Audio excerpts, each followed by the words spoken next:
ಬೀದರ್ ಕುಡಿಯುವ ನೀರು ವಿದ್ಯುತ್ ಬೀದಿ ದೀಪಗಳನ್ನು ಹೊರತುಪಡಿಸಿ ಗ್ರಾಮ ಪಂಚಾಯತ್ಗಳಲ್ಲಿ ಅಕ್ಟೋಬರ್ 4ರಿಂದ ಎಲ್ಲ ಕೆಲಸ ಕಾರ್ಯಗಳು ಸ್ಥಗಿತ.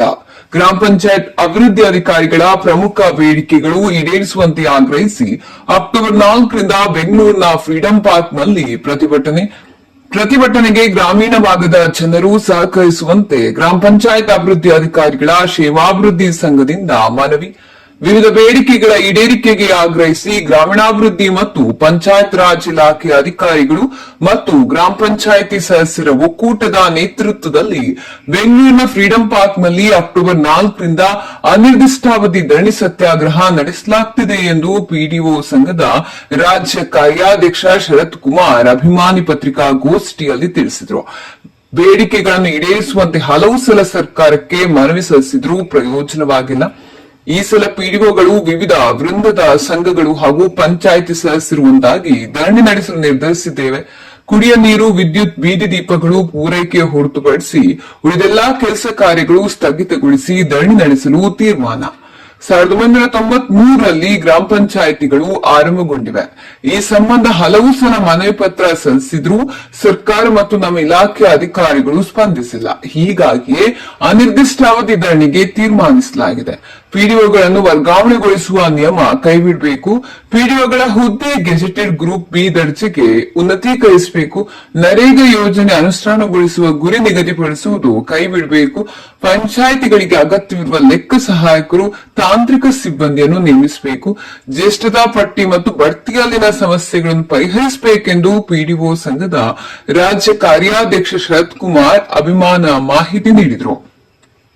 ಈ ಸಂದರ್ಭದಲ್ಲಿ ಪಿಡಿಒ ಸಂಘದ ಜಿಲ್ಲಾ ಖಜಾಂಚಿ ದೇವಪ್ಪ ಚಾಂಬಾಳೆ, ಉಪಾಧ್ಯಕ್ಷ ಶಿವಕುಮಾರ್ ಸೀತಾ, ಚಂದ್ರಕಾಂತ ಸ್ವಾಮಿ, ವಿವೇಕ ಸ್ವಾಮಿ, ಚುನಾಯಿತ ಪ್ರತಿನಿಧಿಗಳ ಮಹಾ ಒಕ್ಕೂಟದ ಜಿಲ್ಲಾಧ್ಯಕ್ಷ ಶ್ರೀನಿವಾಸ ರೆಡ್ಡಿ ಹಣವಂತವಾಡಿ ಸೇರಿದಂತೆ ಹಲವರು ಭಾಗಿ. 1993ರಿಂದ ನಮ್ಮ ರಾಜ್ಯದಲ್ಲಿ ಗ್ರಾಮ ಪಂಚಾಯತಿಗಳು 5,000 ಜನಸಂಖ್ಯೆ ಇರುವಂತ ಕೊಡಗು ಕರಾವಳಿ ಪ್ರದೇಶಗಳ ಆ ಕಡೆ 5,000 ಇದ್ರೆ ನಮ್ಮಲ್ಲಿ 7,000 ಗ್ರಾಮ ಪಂಚಾಯತಿಗಳಿಗೆ ಒಂದು ಗ್ರಾಮ ಪಂಚಾಯತಿ ಅಂತೇಳಿ ರಾಜ್ಯ ಸರ್ಕಾರ ಅಧಿಸೂಚನೆ ಹೊರಡಿಸಿತು. ಆದ್ರೆ ಇವತ್ತು ಆ ಗ್ರಾಮ ಪಂಚಾಯತಿಗಳು ಯಾವುವು 7,000 ಇಲ್ಲ. ಅಲ್ಲಿ 15,000, 16,000, 20,000ವರೆಗೂ ಜನಸಂಖ್ಯೆ ಇದೆ. ಆದ್ರೆ ಅದಕ್ಕೆ ತಕ್ಕನಾದ ಸಿಬ್ಬಂದಿಗಳ ವ್ಯವಸ್ಥೆ ಆಗಿಲ್ಲ. 1993ರಲ್ಲಿ ಏನು ಪ್ಯಾಟರ್ನ್ ಇತ್ತು ಅದೇ ಸಿಬ್ಬಂದಿ ವ್ಯವಸ್ಥೆ ಇವತ್ತು ಕೂಡ ಇದೆ. ಮತ್ತು ಅಲ್ಲಿ ಬೇಕಾದಂತ ಏನು ಸೇವಾ ಸೌಲಭ್ಯಗಳಿರ್ಬೇಕು ಅದನ್ನು ಕೂಡ ಸರ್ಕಾರ ನಮ್ಗೆ ಒದಗಿಸ್ಕೊಟ್ಟಿಲ್ಲ. ಇದೆಲ್ಲವನ್ನ ನಾವು ಬಹಳಷ್ಟು ಸರ್ತಿ ನಮ್ಮ ರಾಜ್ಯ ಸರ್ಕಾರ ಮತ್ತು ನಮ್ಮ ಇಲಾಖೆಯ ಗಮನಕ್ಕೆ ತಂದಿದ್ದೀವಿ. ಆದರೆ ಅದಕ್ಕೆ ಸ್ಪಂದಿಸದಿದ್ದಕ್ಕೆ ನಾವು ಈ ಅಕ್ಟೋಬರ್ 4ನೇ ತಾರೀಕಿನಿಂದ ನಾವು ಅನಿರ್ದಿಷ್ಟ ಅವಧಿಗೆ ನಮ್ಮ ಹೋರಾಟದ ಕರೆಯನ್ನು ನೀಡಿದ್ದೀವಿ. ಅದಕ್ಕಾಗಿ ನಮ್ಮ ಗ್ರಾಮ ಪಂಚಾಯತ್ ಚುನಾಯಿತ ಪ್ರತಿನಿಧಿಗಳು, ಎಸ್ಡಿಎಸ್ ಸಂಘ, ಡಿಒ ಸಂಘ, ಗ್ರಾಮ ಒಂದು ಕಾರ್ಯದರ್ಶಿಗಳ ಸಂಘ ಮತ್ತು 11 ವೃಂದ ಸಂಘಗಳು ಜೊತೆಗೆ 25 ಸಂಘಗಳು ಇದಕ್ಕೆ ಬಾಹ್ಯ ಬೆಂಬಲವಾಗಿ ನಿಂತಿದ್ದಾವೆ. ಸುಮಾರು 1 ಲಕ್ಷ ಇರುವಂತಹ ಗ್ರಾಮ ಪಂಚಾಯತ್ ಚುನಾಯಿತ ಪ್ರತಿನಿಧಿಗಳು ಕೂಡ ಇದಕ್ಕೆ ಬೆನ್ನೆಲುಬಾಗಿ ನಿಂತು ಈ ಹೋರಾಟದ ಯಶಸ್ವಿಗೆ ಮುನ್ನುಡಿಯನ್ನ ಬರೆದಿದ್ದಾರೆ. ಅದಕ್ಕಾಗಿ ನಮ್ಮ ಬೇಡಿಕೆಗಳನ್ನ ಈಗಾಗಲೇ ಈ ಪಟ್ಟಿಯಲ್ಲಿವೆ. ಏನಂತಂದ್ರೆ ಪಂಚಾಯತ್ ಅಭಿವೃದ್ಧಿ ಅಧಿಕಾರಿಗಳಾಗಿ 2010ರಲ್ಲಿ ಸರ್ಕಾರ ಒಂದು ಹುದ್ದೆಯನ್ನ ರಚಿಸಿತು. ಆ ಹುದ್ದೆ 15 ವರ್ಷ ಆದರೂ ಒಂದು ನಮ್ಮ ಸೇವಾ ಜ್ಯೇಷ್ಠತೆಯನ್ನ ಪ್ರಕಟಿಸಲಿಕ್ಕೆ ಇವತ್ತಿಗೂ ನಮ್ಮ ಇಲಾಖೆಗಾಗಿಲ್ಲ. 15 ವರ್ಷದಿಂದ ಯಾವುದೇ ಪ್ರಮೋಷನ್ ಇಲ್ಲದೆ ಸಾಮಾಜಿಕ ನ್ಯಾಯದ ಪ್ರಕಾರ 5 ವರ್ಷಕ್ಕೊಂದ್ಸತಿ ಪ್ರಮೋಷನ್ ಸಿಗಬೇಕು. ಆದ್ರೆ ಇವತ್ತಿಗೂ ಕೂಡ ಒಂದು ಜ್ಯೇಷ್ಠತಾ ಪಟ್ಟಿ ಫೈನಲ್ ಆಗಿದೆ. ನಾವೆಲ್ಲರೂ ಆ ಒಂದು ಪಂಚಾಯತ್ ಅಭಿವೃದ್ಧಿ ಅಧಿಕಾರಿ ಹುದ್ದೆಯಲ್ಲಿ ಕೆಲಸ ಆಹ್ವಾನ ನೀಡಿರುವಂತಹ ವಿಷಯವೇನೆಂದ್ರೆ, ಗ್ರಾಮೀಣ ಪ್ರದೇಶ, ನಮ್ಮ ಕರ್ನಾಟಕ ರಾಜ್ಯದ ಗ್ರಾಮೀಣ ಪ್ರದೇಶದಲ್ಲಿ ಸುಮಾರು 70% ಏನು ಮೂಲಭೂತ ಸೌಕರ್ಯಗಳಾಗಿರ್ಬೋದು, ದಿನನಿತ್ಯದ ಜನರ ಜೀವನಕ್ಕೆ ಬೇಕಾದಂತಹ ಒಂದು ವ್ಯವಸ್ಥೆಗಳಾಗಿರ್ಬೋದು ಮತ್ತು ವಿವಿಧ ಯೋಜನೆಗಳನ್ನ ಜಾರಿ ತರುವ ಮೂಲಕ ನಾವು ಆ ಒಂದು ಗ್ರಾಮೀಣ ಭಾಗದ ಜನರ ಜೀವನ ಗುಣಮಟ್ಟವನ್ನು ಹೆಚ್ಚಿಸಲಿಕ್ಕೆ ಗ್ರಾಮ ಪಂಚಾಯಿತಿಯ ಚುನಾಯಿತ ಪ್ರತಿನಿಧಿಗಳು ಮತ್ತು ನೌಕರರು ಮತ್ತು ಸಿಬ್ಬಂದಿಗಳು ಹಗಲಿರು 24/7 ಅವಿರತ ಶ್ರಮವನ್ನ ಕೊಡ್ತೀವಿ. ಹಬ್ಬ ಹರಿದಿನಗಳಾಗಿರ್ಬೋದು, ರಾಷ್ಟ್ರೀಯ ಹಬ್ಬಗಳಾಗಿರ್ಬೋದು, ವಿಶೇಷ ಸಂದರ್ಭಗಳಾಗಿರ್ಬೋದು, ಜಾತ್ರೆಗಳಾಗಿರ್ಬೋದು, ಇಂತಹ ಸಮಯಗಳಲ್ಲಿ ನಾವು 24 ತಾಸಿಗಿಂತ ಹೆಚ್ಚು ಕೆಲಸವನ್ನ ಮಾಡ್ತೀವಿ. ಅಂತ ಒಂದು ಸಂದರ್ಭದಲ್ಲಿ ನಾವು ಗ್ರಾಮೀಣ ಭಾಗದಲ್ಲಿ ಕೊಡುವಂತ ಈ ಮೂಲಭೂತ ಸೌಕರ್ಯಗಳು ಇದೆಲ್ಲವನ್ನ ಕೊಡೋ ಒಂದು ಪಕ್ಕದಲ್ಲಾದ್ರೆ ಅದ್ರ ಜೊತೆಗೆ ಗ್ರಾಮೀಣ ಭಾಗದಲ್ಲಿ ಅನೇಕ ಸೇವೆಗಳನ್ನು ಕೂಡ ನಾವು ಇವತ್ತು ಕೊಡ್ತಾ ಇದ್ದೀವಿ.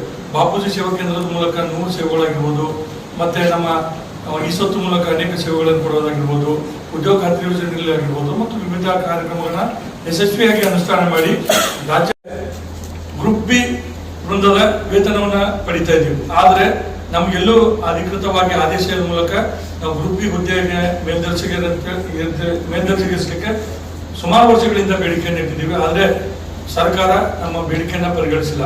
ಜೊತೆಗೆ ಈ ನಮ್ಮ ಇಲಾಖೆಯಲ್ಲಿ ಬೇರೆ ಇಲಾಖೆಯಲ್ಲಿ ಇಲ್ಲದಕ್ಕಿಂತ ಹೆಚ್ಚಿಗೆ ಪ್ರತಿಶತ ಏನು ವರ್ಗಾವಣೆಗಳಿಗೆ ಇಲ್ಲಿ ಅವಕಾಶ ಮಾಡಿಕೊಡ್ತಾರೆ. ಹೋದ ವರ್ಷ ಸುಮಾರು 2500 ಪಂಚಾಯತ್ ಅಭಿವೃದ್ಧಿ ಅಧಿಕಾರಿಗಳನ್ನ ವರ್ಗಾವಣೆ ಮಾಡಿದ್ರು. ಅದು ಅವೈಜ್ಞಾನಿಕವಾಗಿತ್ತು.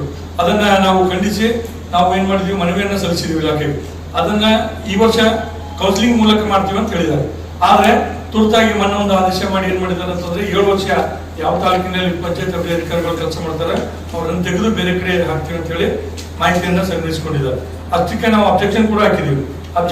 ಅಬ್ಜೆಕ್ಷನ್ ಡೇಟು ಇನ್ನೂ ಒಂದು ದಿನ ಇತ್ತು. ಆದ್ರೂ ಅದನ್ನ ಪರಿಗಣನೆಗೆ ತಗೊಳ್ಳೋದೇ ಆ ಒಂದು ಅಧಿಸೂಚನೆಯನ್ನು ಹೊರಡಿಸಿ ಎಲ್ಲ ಮಾನ್ಯ ಸಿಒರವರಿಗೆ ನೀವು ಅಂತ ಪಟ್ಟಿಯನ್ನ ಕೊಡ್ರಿ, ನಾವು ಅವ್ರಿಗೆ ಕೌನ್ಸಿಲಿಂಗ್ ನಲ್ಲಿ ಟ್ರಾನ್ಸ್ಫರ್ ಮಾಡ್ತೀವಿ ಅಂತ ಹೇಳಿ ಆದೇಶವನ್ನು ಹೊರಡಿಸಿದ್ದಾರೆ. ಪ್ರಶಸ್ತಿ ಪುರಸ್ಕಾರಗಳು ನಮ್ಮ ಗ್ರಾಮೀಣಾಭಿವೃದ್ಧಿ ಮತ್ತು ಪಂಚಾಯತ್ ರಾಜ್ ಇಲಾಖೆ ಬರಲಿಕ್ಕೆ ಪಂಚಾಯತ್ ಅಭಿವೃದ್ಧಿ ಅಧಿಕಾರಿಗಳು, ಗ್ರಾಮ ಪಂಚಾಯತ್ ಸಿಬ್ಬಂದಿಗಳ ಶ್ರಮ ಜೊತೆಗೆ ಅವರೆಲ್ಲರಿಗೂ ನಮ್ಮ ಗ್ರಾಮ ಪಂಚಾಯತಿಯ ಅಧ್ಯಕ್ಷರು ಉಪಾಧ್ಯಕ್ಷರು ಬೆನ್ನೆಲುಬಾಗಿ ನಿಂತು ಆ ಒಂದು ಆಡಳಿತ ನಡೆಸೋದ್ರಿಂದ ಇವತ್ತು ನಮ್ಮ ರಾಷ್ಟ್ರದಲ್ಲಿ ನಮ್ಮ ರಾಜ್ಯದ ಒಂದು ಗ್ರಾಮೀಣಾಭಿವೃದ್ಧಿ ಮತ್ತು ಪಂಚಾಯತ್ ರಾಜ್ ಇಲಾಖೆ ಯೋಜನೆಗಳ ಅನುಷ್ಠಾನದಲ್ಲಿ ಒಳ್ಳೆಯ ಹೆಸರುವಾಸಿಯಾಗಿರುತ್ತದೆ ಮತ್ತು ಅನೇಕ ರಾಷ್ಟ್ರೀಯ ಮತ್ತು ರಾಜ್ಯ ಪುರಸ್ಕಾರಗಳನ್ನು ಕೂಡ ಪಡೆದಿರುತ್ತದೆ. ಇದು ಸಂತೋಷದ ವಿಷಯ ಕೂಡ ಹೌದು. ಉದ್ಯೋಗ ಖಾತ್ರಿ ಅಂತ ಹೇಳಿ ಯೋಜನೆ ಇಡೀ ವಿಶ್ವದಲ್ಲೇ ಬಹಳ ಬ್ಯೂಟಿಫುಲ್ ಯೋಜನೆ. ಅದರಲ್ಲಿ ಯಾರು ದುಡಿಯೋ ಕೈಗಳಿರ್ತಾರೆ ಅವ್ರಿಗೆ 100 ದಿವಸಗಳ ಉದ್ಯೋಗನ ಕೊಡ್ತೀವಿ. ಅದರಲ್ಲಿ ಸಣ್ಣ ಪುಟ್ಟ ಏನಾದ್ರು ಲೋಪದೋಷಗಳಾದ್ರೆ ಇಮಿಡಿಯೇಟ್ ಆಗಿ ಪಿಡಿಒ ತಲೆದಂಡ ಮಾಡ್ತಾರೆ. ಸಣ್ಣ ಪುಟ್ಟ ಎಲ್ಲಾದ್ರೂ ಕೊರತೆ ಆದ್ರೂ ಕೂಡ ಪಿಡಿಒನ ಟಾರ್ಗೆಟ್ ಮಾಡಿ, ಗ್ರಾಮ ಪಂಚಾಯತ್ ಜನಪ್ರತಿನಿಧಿಗಳನ್ನ ಟಾರ್ಗೆಟ್ ಮಾಡಿ, ಸಿಬ್ಬಂದಿಗಳನ್ನ ಟಾರ್ಗೆಟ್ ಮಾಡಿ ಕೇಸ್ ಹಾಕೋದು, ಡಿ ಮಾಡೋದು, ಅವರಿಂದ ರಿಕವರಿ ಮಾಡುವಂತ ಬಹಳಷ್ಟು ಕೆಲಸಗಳಿದಾವೆ. ನಾವು ಹೇಳಿರುವಂತಹ ಉದ್ಯೋಗ ಖಾತ್ರಿಯಲ್ಲಿ ತಂಬು ವ್ಯವಸ್ಥೆ ಮಾಡಿ ಅಂತ ಹೇಳಿದ್ವಿ. ಯಾರು ಲೇಬರ್ ಬರ್ತಾರೆ ಅವರಿಗೆ ಬಯೋಮೆಟ್ರಿಕ್ ತಂಬ ಆಗಿರ್ಬೇಕು, ಅದ್ರ ಮೂಲಕನೇ ಅವರಿಗೆ ಕೂಲಿ ಪಾತಿ ಹಾಕಬೇಕಂತೀವಿ. ಇಂಥ ಅನೇಕ ಬೇಡಿಕೆಗಳಿದ್ರು ಕೂಡ ಅವನ್ನ ಪರಿಗಣನೆ ತಗೊಂಡಿಲ್ಲ. ಅದಲ್ಲದೆ ಸಣ್ಣ ಪುಟ್ಟ ಎಲ್ಲರ ಲೋಪದೋಷಗಳಾದರೂ ಒಂದು ಚಿಕ್ಕ ಪೇಪರ್ ಯಾರಾದರೂ ಸಾಮಾಜಿಕ ಕಾರ್ಯಕರ್ತರು ಅಥವಾ ಬೇರೆ ಆರ್ಟಿ ಕಾರ್ಯಕರ್ತರು ತಗೊಂಡು ಹೋಗಿ ಒಂದು ನಮ್ಮ ಮೇಲಧಿಕಾರಿಗಳು ಕೊಟ್ಟರು ಕೂಡ ಅದಕ್ಕೆ ಇಮಿಡಿಯೇಟ್ ಆಗಿ ಆಕ್ಷನ್ ಮಾಡುವಂಥದ್ದು ಅಥವಾ ಡಿ ಕೊಡಿಸುವಂಥ ಕೆಲಸಗಳಾಗ್ತಾ ಇದಾವೆ.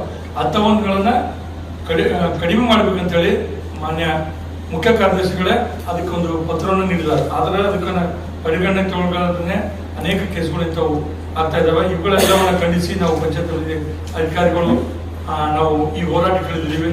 ಅದಲ್ಲದೆ ಅಂಗವಿಕಲ ನೌಕರರಾಗಿರ್ಬೋದು, ಮಹಿಳಾ ನೌಕರರಾಗಿರ್ಬೋದು, ಅವರೇ ಅನೇಕ ಸಮಸ್ಯೆಗಳು ಕೂಡ ನಾವು ಪಟ್ಟಿ ಮಾಡಿಕೊಟ್ಟಿದ್ದೀವಿ.